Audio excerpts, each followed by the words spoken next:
Ads లేకుండా latest episodes చూడండి.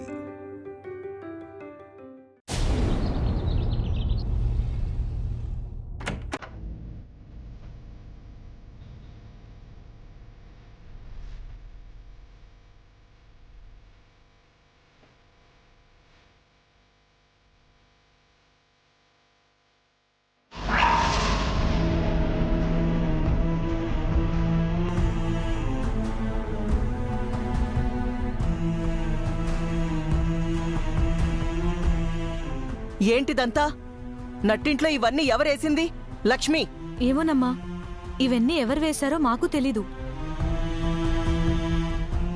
మనం బయటికెళ్ళినప్పుడు ఇల్లంతా చాలా నీట్గా ఉండాలి. ఇప్పుడేంటి ఇలా ఉంది?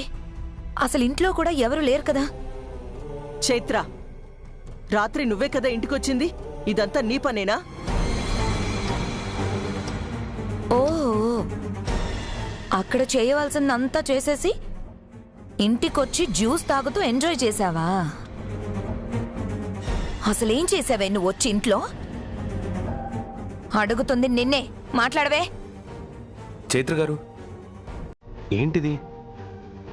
ఆనంద్ గారు, నిన్న రాత్రి ఇంట్లోకి దొంగొచ్చాడు.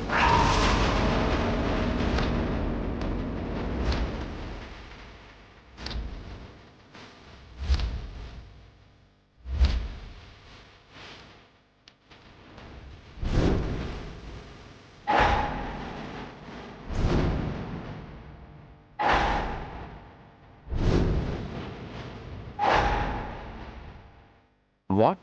దొంగ? దొంగ రావడం ఏంటి? ఏంటి, ఇంట్లోకి దొంగ ఎలా దూరుతాడు? డోర్స్ అన్ని క్లోజ్ చేసేగా ఉన్నాయి, దొంగెలా వస్తాడు? ఈవిడే వచ్చి డోర్లన్నీ ఓపెన్ చేసినట్టుంది. దొంగడొచ్చి లోపలికి దూరుంటాడు.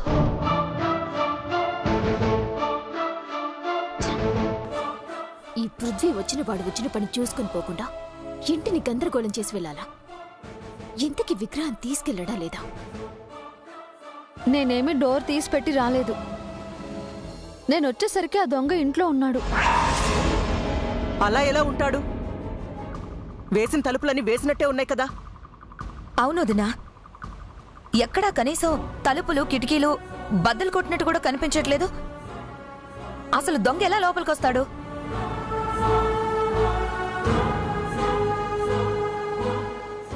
అమ్మా, కిచెన్ డోర్ ఓపెన్లో ఉంది.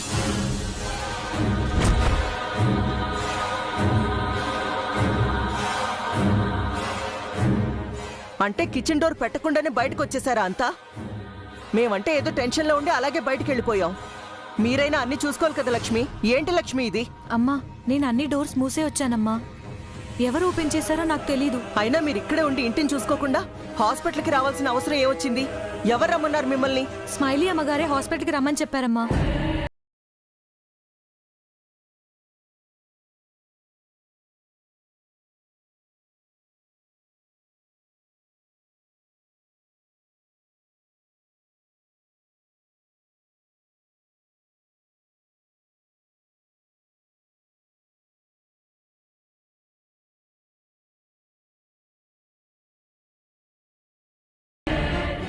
స్మైలీ, హాస్పిటల్కి మనం వెళ్ళామంటే ఒక అర్థం ఉంది.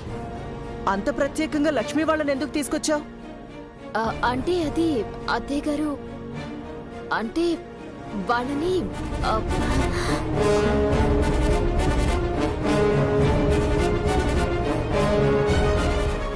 అంత కంగారుగా ఉన్న సమయంలో వీళ్ళ దగ్గరకొచ్చి మరి ఎందుకు చెప్పావు రమ్మని? అసలు నీకే అవసరం ఉందని రమ్మన్నావు?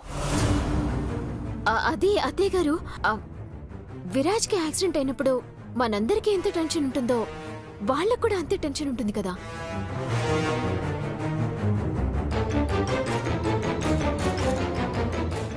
విరాజ్ తోటి మనతోటి ఏ రిలేషన్ లేకపోతేనే వాళ్ళకు కూడా ఎమోషన్స్ ఉంటాయి కదా అని నేనే రమ్మన్నాను అత్తయ్య గారు. గోమతి, ఏదో కంగారులో ఆ డోర్ వేయడం మర్చిపోయారు. దొంగోడు వచ్చాడు. విషయం ఏదో అక్కడికి అయిపోయింది. దొంగోడు ఏం దోచుకున్నాడో అది చూడండి. బామ్మగారు, దొంగోడేం పట్టుకెళ్ళలేదు. అంటే దొంగోడు ఇంట్లోకి చుట్టూ చూపుగా వచ్చాడా? కాదు, అతను పని మీదే వచ్చాడు. ఆయన వచ్చిన పని అవ్వకుండా నేనొచ్చానని నన్ను చంపడానికి ప్రయత్నించాడు.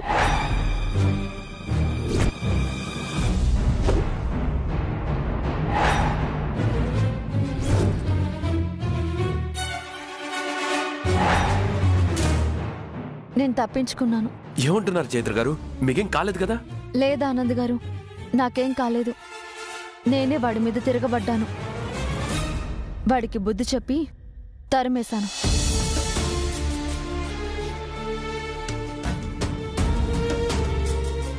మరి ఇంట్లో ఇంత జరిగితే మాకసలు చెప్పకుండా ఏం చేస్తున్నావు ఇంతవరకు? చైత్ర గారు, వచ్చినవాడు ఏదో వెతుకుతున్నాడు అన్నారు కదా, అతని ఫేస్ ఏమైనా చూసారా? లేదా ఆనంద్ గారు,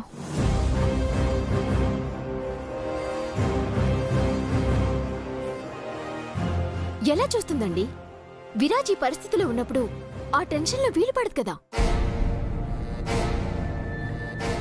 మీరు కూడా ఏంటి పిన్ని, చెప్పలేదేంటి అని అడుగుతున్నారేంటి?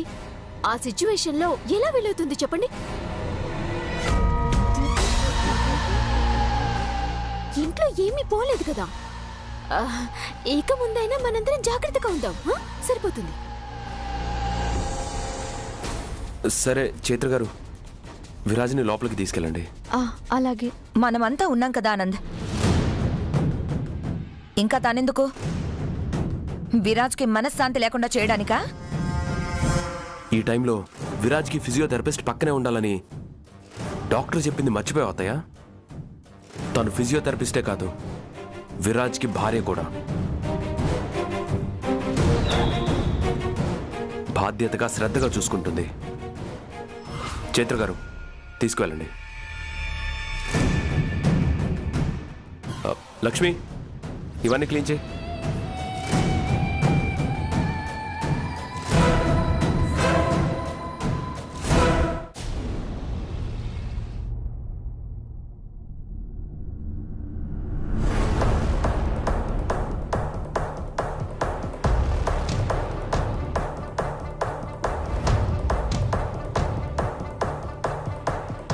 Seetharatnam, wife of Govardhan. ఈ డీటెయిల్స్ కోసమే కదా హంస ఆఫీస్ నుంచి ఫైల్ తెప్పించుకుంది. ఏంటి మూర్తి గారు, ఏమంటారు? బహుశా అదే అయింటుందమ్మా. అక్కడ ఆఫీస్ మొత్తం వెతికినా దొరకని ఆ సీతారత్నం డీటెయిల్స్ ప్రతి ఒక్కటి నా దగ్గర దొరుకుతాయి. దాని జాతకం నా దగ్గర లాకర్లో ఉన్నట్టు భద్రంగా ఉంటుంది. తీసుకెళ్ళి వాడెవడికో సీతారత్నం డీటెయిల్స్ తెమ్మని హంస చెప్పిందన్నారు కదా, ఈ ఫైల్ వాడికి అందించండి. ఓకే అమ్మా. ఇదుంచండి. థ్యాంక్స్ అమ్మా. అక్కడ నిజాయితీ తప్పి నా దగ్గర విశ్వాసంగా ఉన్నందుకు మీకు చిన్న బహుమతి. సదా మీ సేవలో మీ మూర్తినమ్మా. ఆ సేవనే కదా ఇప్పటి వరకు గుర్తుంచుకుని మిమ్మల్ని పిలిచాను. 20 ఏళ్ల క్రితం ఏం సాయం చేశావో ఇప్పుడు అదే చేశావు. ఇలాగే కంటిన్యూ చేయి. ఇంకా బోలెడు బహుమతులున్నాయి నువ్వు అందుకోడానికి. థ్యాంక్స్ అమ్మా. అక్కడేం జరిగినా ఎప్పటికప్పుడు నాకు ఇన్ఫర్మేషన్ అందిస్తూనే ఉండండి. అలాగేనమ్మా.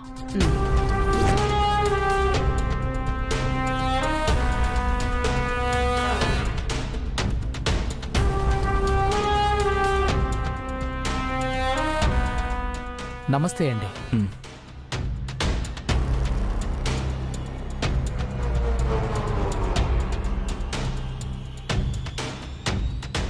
మామ్, ఆ విరాజ్ ఫ్యామిలీ వాళ్ళకి మనం సాయం చేయడం ఏంటి? మనకి వీళ్ళు శత్రువులే, వాళ్ళు శత్రువులే. ఆ శత్రువులిద్దరూ కొట్టుకు చస్తే మధ్యలో లాభపడేది, కళ్ళు చల్లబడేది మనకే కదా. అంతేకాదు, ఆ హంస సీతారత్నం డీటెయిల్స్ గురించి వెతకటం మొదలుపెట్టింది అంటే ఖచ్చితంగా అది ఆ చైత్రని, సీతారత్నం కుటుంబాన్ని చీల్చి చెండాడడానికే. మనకు కావలసింది కూడా అదే కదా. రెండు వైపుల నుంచి నరకటం మొదలు పెడితే ఎంత బలమైన చెట్టునైనా కూల్చేయొచ్చు.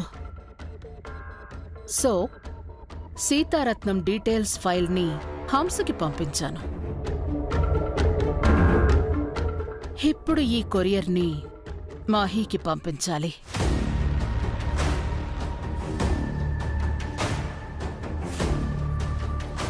మహీకా ఏముంది మా మందులో?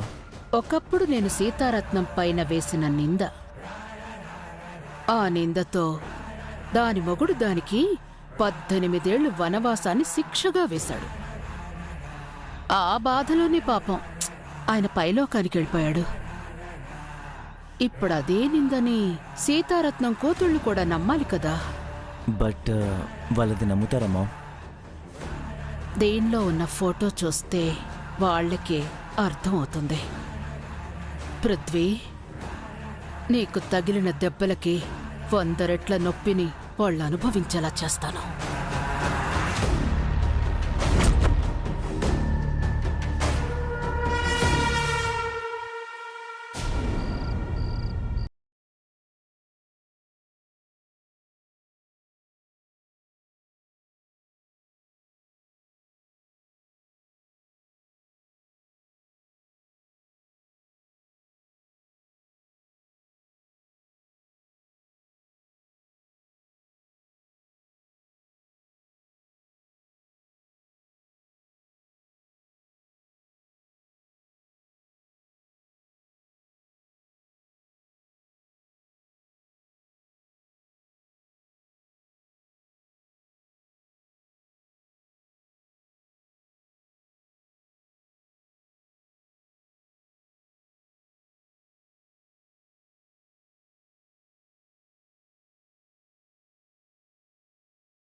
ఎందుకంత ఓవర్ ఎక్సైట్ అయిపోతున్నారు పిన్ని?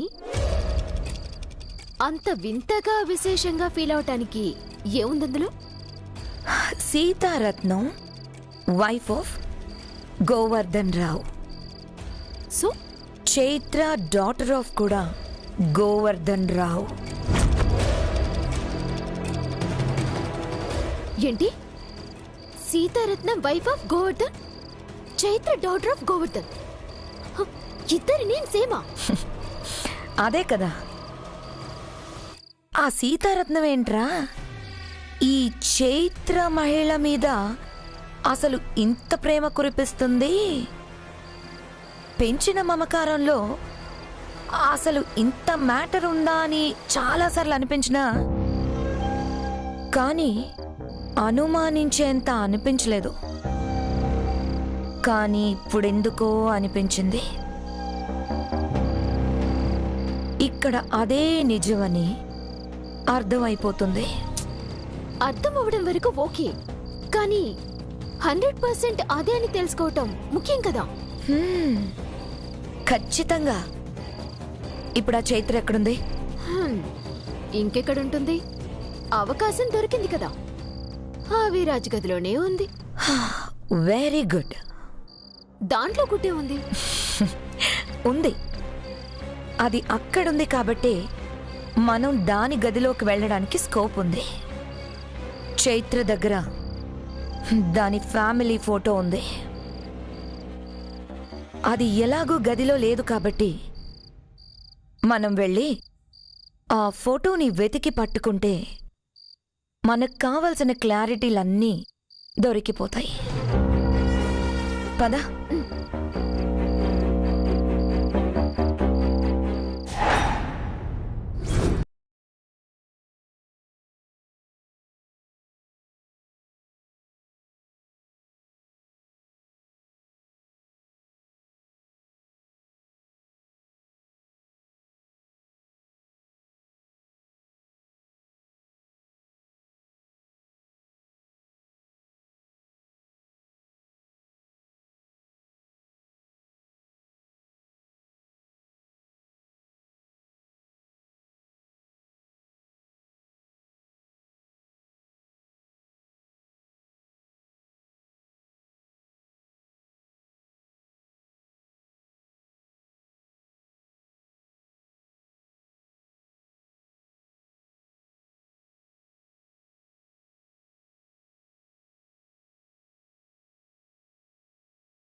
స్మైలీ,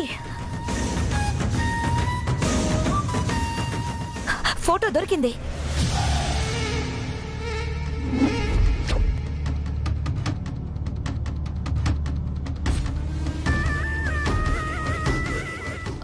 ఈ ఫోటోలో ఉంది ఎవరనుకోవాలి పిన్ని? ఖచ్చితంగా ఆ సీతారత్నమే అయి ఉంటుంది. ఉండు, ఫోటో తీస్తాను. ఎస్, ఇదిగో. పెట్టే పెట్టే పెట్టే.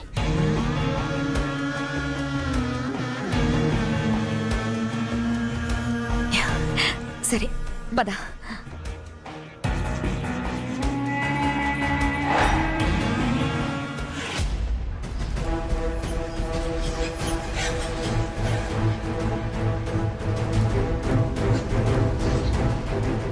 ఫేస్ మీద మరకుంది. ఈ ఫోటోని మనమేం చేసుకుంటాం? ఫేస్ మీదేంటి స్మైలీ, దాని బ్రతుకు మీదే మరకుంది. అదే కదా మనం కనిపెట్టాలి. ఈ మరక వెనుకున్న మొహం ఒక్కటి తెలుసుకుంటే మనం బోలెడు వర్కౌట్ చేయొచ్చు. ప్లాన్ రివర్స్ అవ్వకుండా ఆ చైత్రని బయటికి పంపించేయచ్చు. వర్కౌట్ చేద్దాం స్మైలీ.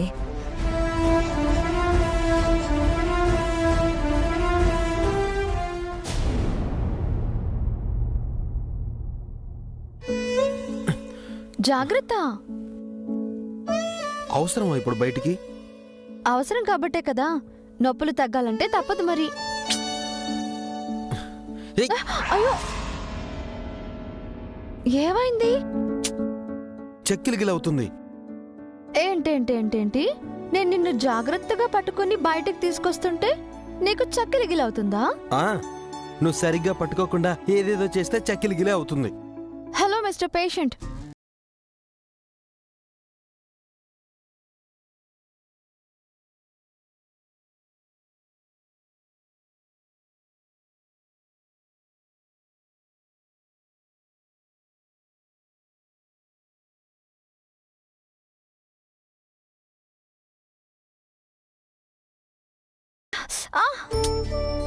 ఏడ్చావులే అని క్యాజువల్ గా అన్నాను, నిజంగా ఏడవకర్లా. పద.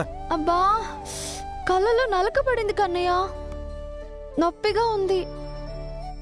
చూడు కన్నయ్య. చూసా,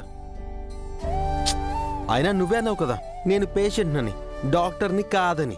కంట్లో నలక తీయాలంటే డాక్టర్ కావాలా? మొగుడివి, కాస్తైనా బాధ్యత ఉండకర్లా? చూడు. అరెరెరెరే, ఈ చెయ్యి ఇలాగే ఉండు నువ్వు. ఆ చెయ్యితో పైకెత్తి చూడు. చెయ్యి అలాగే ఉంటే నలకని ఎలా చూస్తాను? మనసు ఉంటే మార్గం ఉంటుంది కన్నయ్య. అయినా ఇది నలకే, పారిపోతున్న ఎలక కాదు, వెళ్ళి 2 చేతులతో పట్టుకోవడానికి.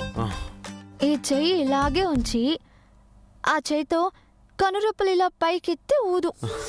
అలా నా వల్ల కాదు. అమ్మా, అయ్యో, నొప్పేస్తుంది, గుచ్చుకుంటుంది, తీయనంటున్నావు. సరే ఏడవకు.